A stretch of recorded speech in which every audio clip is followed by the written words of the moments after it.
Hello friends, learn in short में आपका एक बार फिर से स्वागत है।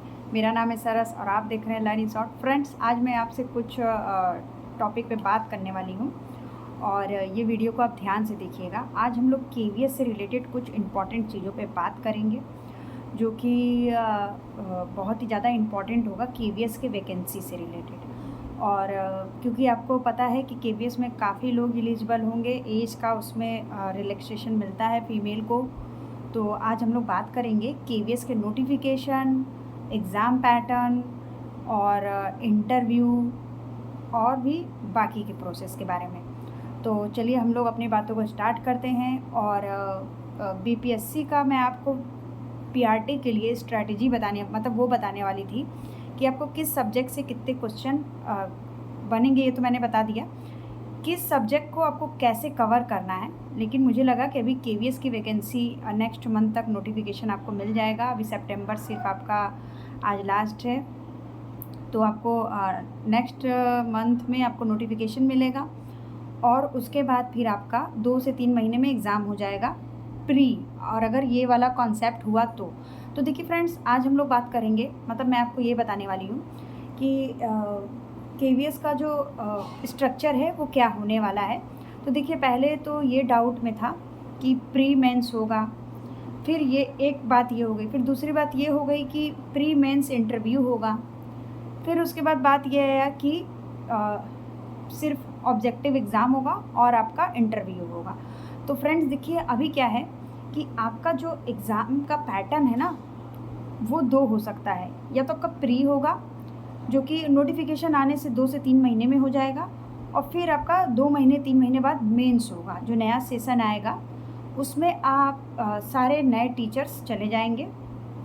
और तो पहले तो देखिए, जब नोटिफिकेशन आएगा ना तब पता चलेगा कि पैटर्न क्या रहने वाला है। तो उसमें मैं आपको एक बात और बताऊंगी।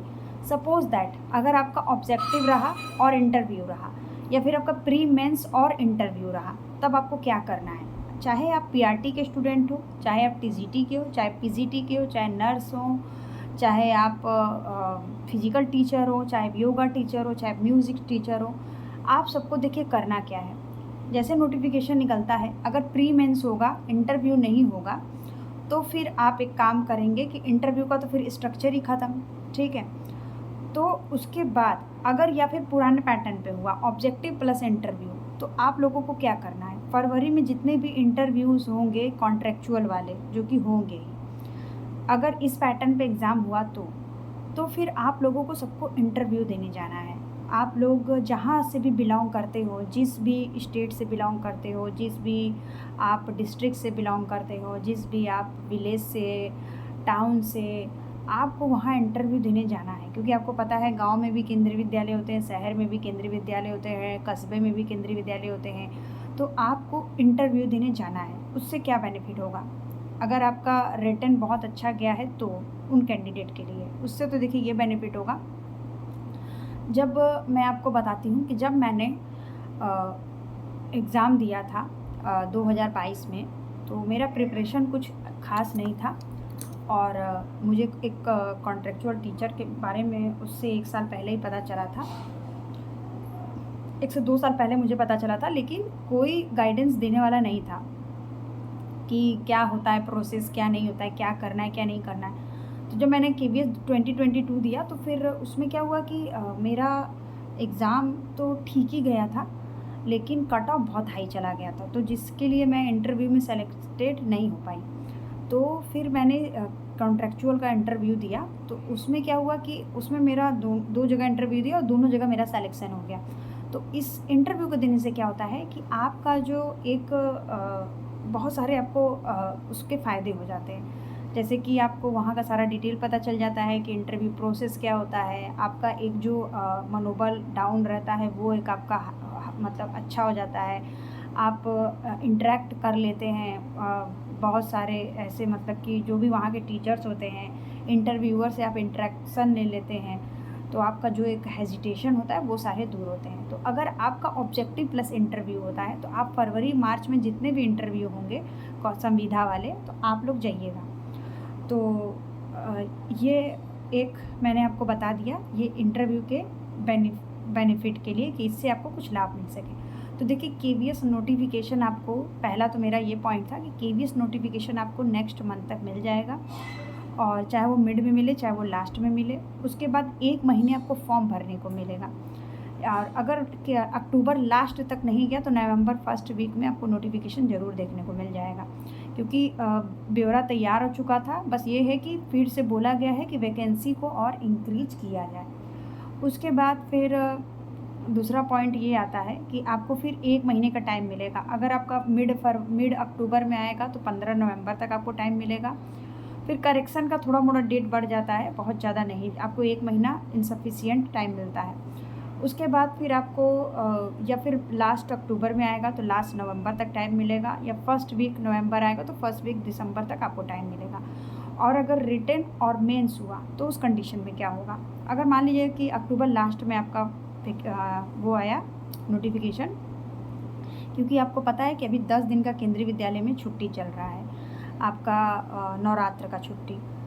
तो इसी में ये लोगों को ऑफिस वाले जो केंद्रीय विद्यालय हैं उसी में थोड़ा सा बोला गया है कि आप अपने वैकेंसी को थोड़ा बढ़ाइए। तो उस कंडीशन में देखिए क्या है कि अगर अक्टूबर लास्ट में आपका नोटिफिकेशन आता है, आपका नवंबर लास्ट तक फॉर्म फिलअप होगा। उसके बाद फिर क्या होगा कि आपको जो नवंबर और दिसंबर, हार्डली आपको जनवरी तक प्री का एग्ज़ाम देखने को मिल जाएगा। और अगर मेंस उसके बाद होगा तो आपको अप्रॉक्स मार्च में पिछले बार हुआ था, तो काफ़ी ये लोग महीना मतलब अगस्त तक इन लोगों ने वो किया था, इंटरव्यू लिया था। तो आपको मार्च में, आपका अगर जनवरी में हो जाएगा तो आपको मार्च से अप्रैल तक आपका मेंस हो जाएगा। और अगर इंटरव्यू का प्रोसेस हटा दिया गया तो फिर आपका वही मेंस से मेरिट बन जाएगा। लेकिन अगर ये प्री मेंस प्लस इंटरव्यू इतना प्रोसेस हो गया तो ये बहुत लेंदी है एक टीचर के लिए। प्री और मेंस होना चाहिए, या फिर आपका प्री और इंटरव्यू होना चाहिए जो ऑब्जेक्टिव पहले होता आया है। और अगर मान लीजिए कि पुराने ही पैटर्न पे हुआ तो आपका प्री होगा, फिर आपका इंटरव्यू हो जाएगा, और आपको जुलाई तक ज्वाइनिंग मिल जाएगा, क्योंकि गर्मी की छुट्टी फिर आ जाती है 40 दिन की। आपको 20 जून से जगह जगह ज्वाइनिंग आपको मिल जाएगा। तो फ्रेंड्स ओवरऑल ये है, और सिलेबस में भी आपको चेंजेस देखने को मिल सकते हैं। प्री मेंस वाला पैटर्न आया तो, और अगर प्री मेंस वाला पैटर्न नहीं आया, ऑब्जेक्टिव प्लस आपका वो हुआ इंटरव्यू, तो फिर आपका वही पुराना वाला ही सिलेबस होगा, क्योंकि सिलेबस इतना जल्दी जल्दी केंद्रीय विद्यालय चेंज नहीं करता है, या कोई भी इतना जल्दी जल्दी सिलेबस चेंज नहीं करता है। तो आपका जो पुराना सिलेबस था, जो 2020 के पहले जितने एग्ज़ाम होते थे, तो दो या 3 बार उसी पुराने सिलेबस पे एग्ज़ाम हुए थे। तो ओवरऑल देखिए फ्रेंड्स, ये है कि पेडागॉजी, चाइल्ड साइकोलॉजी, मैथडोलॉजी, ये सब तो आपसे केंद्रीय विद्यालय पूछेगा ही, और एक अच्छे नंबर पे पूछेगा। और बेसिक हिंदी, बेसिक इंग्लिश, आपका general knowledge, general awareness, Hindi, reasoning, गणित, रीजनिंग, करंट अफेयर, ये सारे चीज़ नॉर्मल होते हैं। तो आप अपनी अभी से ही तैयारी को करिए, क्योंकि नंबर ऑफ़ वैकेंसी काफ़ी कम आएगा, नंबर ऑफ़ कैंडिडेट ज़्यादा होंगे। और अब इस बार ऑब्जेक्टिव वो होगा आपका OMR वाला, CBT मोड का नहीं होगा, और शायद केंद्रीय विद्यालय के ही सारे सेंटर्स बनेंगे इस बार। तो आप अपने तैयारी को जारी रखिए, क्योंकि बेहतर आप ज़्यादा से ज़्यादा नंबर लाने की कोशिश करिए, क्योंकि पिछले बार धांधली का भी बात सुना गया था। तो इस बार अगर कोई धांधली भी करे तो आपका एक अच्छा स्कोर रहे, और मेरा भी एक अच्छा स्कोर, मैं कोशिश करूँगी कि इस बार मैं मेंस या इंटरव्यू तक पहुँच जाऊँ, क्योंकि पिछले बार मुझे इतना नॉलेज भी नहीं था कि क्या कैसे पढ़ना भी चाहिए फ्रेंड्स। तो मैंने एक अच्छा नंबर उसमें से 110 के करीब मैंने स्कोर किया था, और लेकिन कट ऑफ चला गया था जनरल वालों का 133 के करीब। तो उतना हाईएस्ट मैंने सोचा भी नहीं था, क्योंकि जब 150 नंबर का एग्ज़ाम होता था तो ये लोग 90 पे जनरल वालों को ले लेते थे। तो मुझे लगा था कि शायद और सप्लीमेंट्री रिज़ल्ट का भी आने का चांसेस होता है, जो कि पिछले बार आया नहीं था। तो फ्रेंड्स ओवरऑल इस वीडियो में इतना ही। मिलते हैं नेक्स्ट वीडियो में नए इन्फॉर्मेशन के साथ। मैं आपको BPSC 4.0 PRT का स्ट्रैटेजी बताऊंगी कि कौन सा सब्जेक्ट अब कहाँ से कवर करना है।